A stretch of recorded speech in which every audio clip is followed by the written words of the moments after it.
All right, let's jump straight into this explainer. Today, we're tracking a profound and truly tragic story from October 1944. We're looking at the American assault on the German village of Schierwaldenrath, spanning October 3rd and 4th. It's an unbelievable account of bravery, tactical missteps, and the incredibly rigid nature of the military chain of command.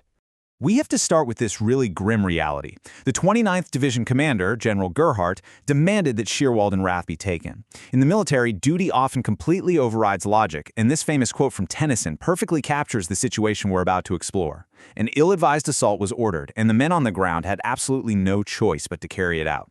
So, Part 1, the fatal order. The heavy burden of seizing this village fell squarely on the shoulders of Company K, which was part of the 115th Infantry Regiment's 3rd Battalion. Now, the stark reality of their situation was honestly pretty grim right out of the gate. To put this into perspective, a standard rifle company on paper should have 6 officers and 187 men. But Company K had already been through heavy fighting. They were severely under strength, heading into this assault with only 5 officers and 80 men. Because of these glaring issues, the 3rd Battalion commander, Lieutenant Colonel Milholland, fiercely opposed the operation. He laid out these critical tactical flaws for his superiors. The town held very little strategic value. Seizing it would drastically overextend 3rd Battalion's lines. There was zero intelligence on the German defenders. The flat, open terrain was a defender's absolute dream, and there was a complete lack of reserve forces to back them up. But, as we established, orders are orders. Part 2. The assault begins. To try and help compensate for the understrength unit, Division Command supplemented Company K with 5 M5 Stuart light tanks and a machine gun section from Company M. This brought their total assault force to approximately 120 men, and they were led by the highly respected Captain Waldo Schmidt, a veteran who had actually earned a Silver Star for his actions on D-Day. The initial assault began at dusk. And surprisingly, moving across those open cabbage fields in the fading light, it went perfectly. As First Sergeant Bowers later recalled, everything worked smoothly. It was right out of the book. But this early success actually deceived the American troops into a false sense of security. Everything turned the moment the GIs passed a foreboding lone windmill and reached the railroad tracks just short of the village. Suddenly, the Germans woke up.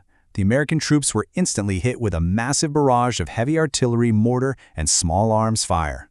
From there, the communication failures just cascaded rapidly into chaos. First, the telephone wire connecting Company K to headquarters was severed by the barrage. Then, as they pushed into the village, one of the M5 tanks drove into a ditch and had to be abandoned. The handheld radios, which were supposed to keep Captain Schmidt and his platoons in contact, failed completely due to the thick stone buildings and the pouring rain. Finally, the heavy fire physically split the platoons apart. Despite all of this happening all at once, Company K managed to secure a foothold in the village and even took a few German prisoners. Those prisoners were marched to the rear and debriefed, and one of them informed Battalion HQ that the village was actually being defended by 500 men from the German Egger Battalion. HQ had the facts right there, but they completely dismissed this vital intelligence, noting in their reports to take it for what it is. Part 3. Trapped in the dark. As evening set in, the horrible weather continued, and it was now pitch black. With German resistance stiffening and Captain Schmidt totally struggling to communicate with his scattered platoons, he instructed his soldiers to dig in. And inside a village, that basically meant desperately huddling inside stone houses and basements as German artillery continuously pounded them. The isolation was terrifying. Later that evening, around 9:30 p.m., back at the rear command post in Kreuzroth, an improvised radio relay was rigged up to finally get in touch with Schmidt. Through the static, Schmidt pleaded for reinforcements, but the grim reality was that none were available. Company K just had to try and survive the night. Part 4. The Dawn Counterattack. They made it to the morning, but as dawn broke, so did the German counterattack. A unit known as Task Force Peterson arrived. They brought in an additional 200 German infantrymen, a 21-man bazooka team, and 4 self-propelled 75mm guns. There was just a sheer mismatch in firepower now. Of the original 5 American light tanks, only 3 remained in the village. Their small 37mm cannons were entirely ineffective at stopping the German armor. Meanwhile, the GI's bazookas were either inoperable or they were just in short supply. The scattered GIs, holed up inside these homes, were virtually defenseless against the advancing German 75mm self-propelled guns. They were completely overwhelmed and surrounded. By 7 a.m., the counterattack intensified to a breaking point. Schmidt messaged Battalion HQ that his men were in bad shape. The situation became so incredibly desperate that Captain Schmidt actually called his own artillery to drop right on top of his position, just hoping to hold the Germans off.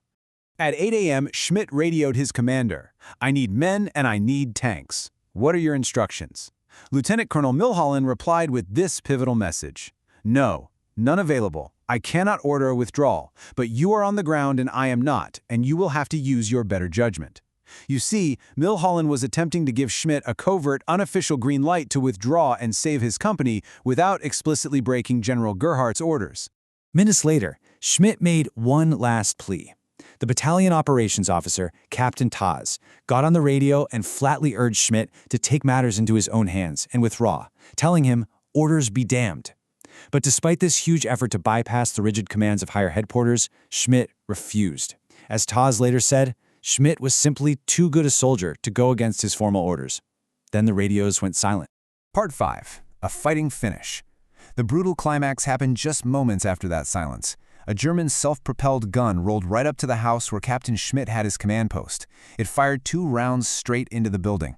With the structure collapsing around them, Schmidt and his men were forced to surrender. The destruction was just catastrophic. Out of the entire assault force, only 17 men made it back to U.S. lines.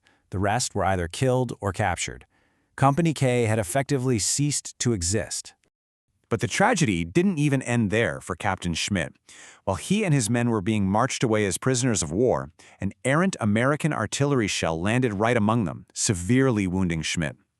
His troops quickly improvised a makeshift stretcher out of a ladder and some straw and carried him to the German rear, but he died several hours later in a German hospital. Company K was a storied and deeply proud unit. Survivor Sergeant Vincent Persico later offered this incredibly powerful tribute to their resilience. In one respect, it was a fighting finish to a very proud company, for the boys went out as they had come in on D-Day, fighting. Because of this total destruction, Company K would have to be completely rebuilt using the replacement depot system. One of these replacements drafted to fill the empty ranks would be Private James Hertzfeld, a 29-year-old married farmer from Ohio with 3 young boys at home. This explainer covers just one chapter of this unit's history, and more explainers detailing Private Hertzfeld's World War II service will be coming soon.